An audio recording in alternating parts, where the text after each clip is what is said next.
Hi everyone, welcome. We are looking at valence and conduction band. Remember, this topic is going to assist us to classify materials based on energy band theory. So we will start with the valence and the conduction band. A material is viewed as having three layers or three bands. The first one is the valence band, a conduction band, and there is a band which exists between the valence and the conduction band. So we can start from the structure of an atom. The atom has got the nucleus, it has the protons, and it has the electrons. The electrons are found in the energy levels. They are found in the energy levels. Depending on the atomic number of an atom, you can have as many energy levels as the number of atoms, as the number of the atoms, as the number of that particular atom. Now, the outermost electrons of an atom, i.e., those in the shell furthermost from the nucleus, are called the valence. We are saying the electrons which are contained in the outermost energy level of an electron is what we are calling the valence. The valence. So those electrons which are located far away from the nucleus is what we are calling the valence. And they're the ones which are perceived to be in the highest energy level. If you draw the structure of an atom, like this, then we are saying at the center we have the protons and the nucleus at the center. And then these other ones is what we are calling, these are the energy levels. These are the energy levels. So these are the energy levels. So we are saying the electrons which are found in the outermost energy levels is what we are interested in. The electrons which are found in the outermost energy levels is what we are actually dealing with. And we are saying these electrons in the outermost energy level can be perceived to be in three layers. We have the valence band, we have the conduction band, and we have a gap in between them. A gap in between them, which we are calling the forbidden energy gap. The forbidden energy gap, which is actually in the notes. You can see it as we move on. It is called the forbidden energy gap, and it is here. The gap between the valence band and the conduction band is called the forbidden energy gap. So to start off, we have said the outermost electron of an atom, like those ones in the shell furthermost from the nucleus, are called the valence electrons, and they have the highest energy level, the highest energy or least binding energy. Because they are very far away from the nucleus, they are held loosely. They are not held firmly. Those ones which are close, like this energy level is close to the nucleus, meaning it is being held with so much energy. So an electron in the outermost energy level is held by a small energy compared to the one which is closer to the nucleus.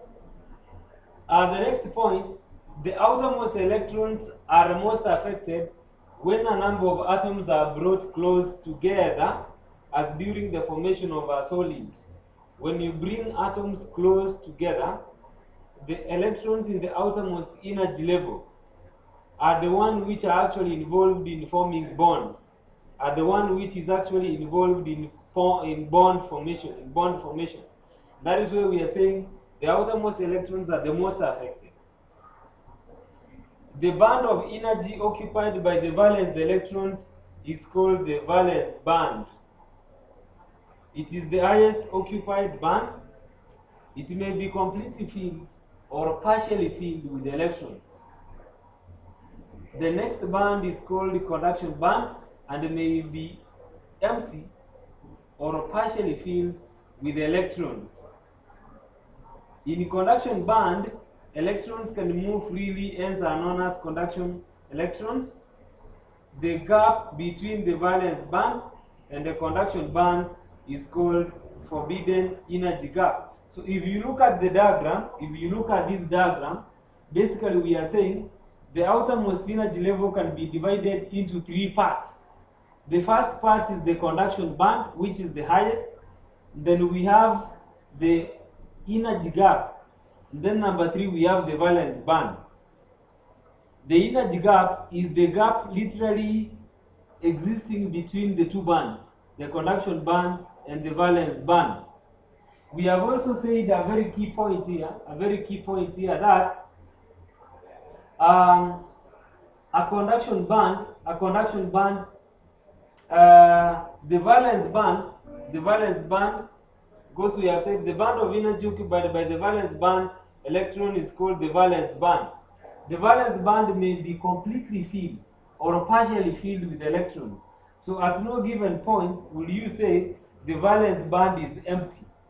The valence band is either full or it is either partially filled.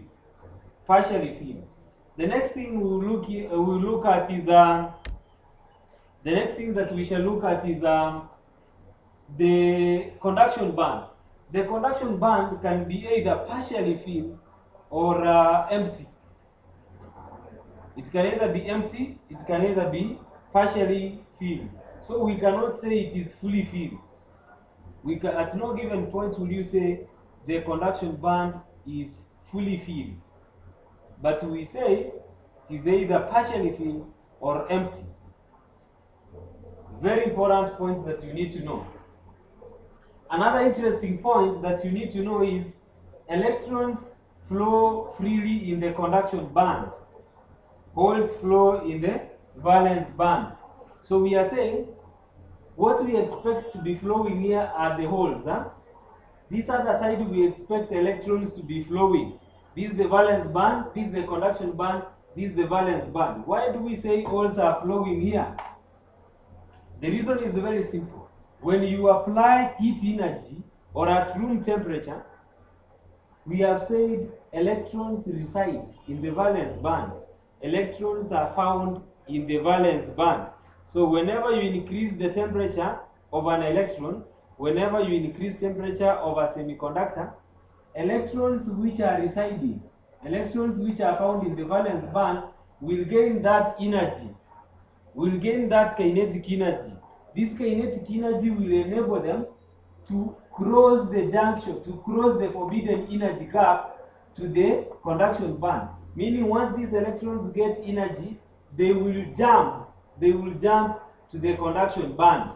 Once they jump to the conduction band, a hole, an empty space which we are calling a hole, empty space. An empty space which we are calling a hole is created. So the moment you increase energy, that energy will break the covalent bond which is holding the electrons in the valence bond. So the energy will break the covalent bond.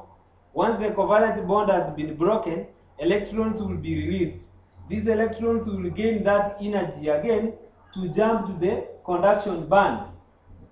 Once they jump to the conduction band, a hole or an empty space is going to be left in the valence band. So that is where we are saying this point will be having holes. We will be having holes there, and this other side will be having electrons. Another thing you will realize is once a hole has been created here, holes are positively charged, electrons are negatively charged. So this positively charged hole will attract an electron from the neighboring atom. When an electron moves to this hole, the hole will move to this point. Because an electron will move from this point to fill this empty space. So a hole will exist at this point.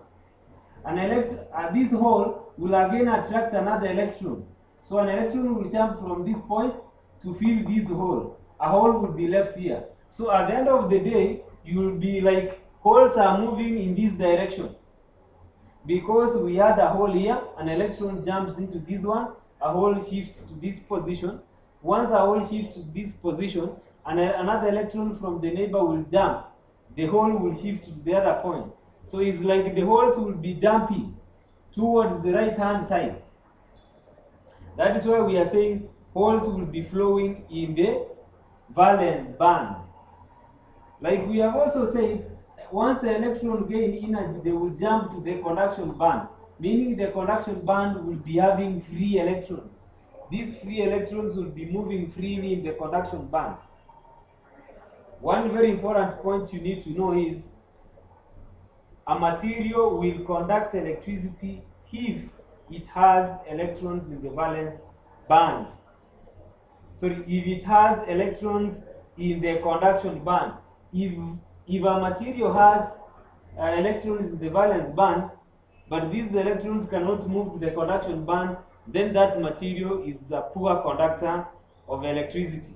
But if a material has electrons in the valence band, and these electrons can jump to the conduction band, then that material automatically becomes a good conductor of electricity.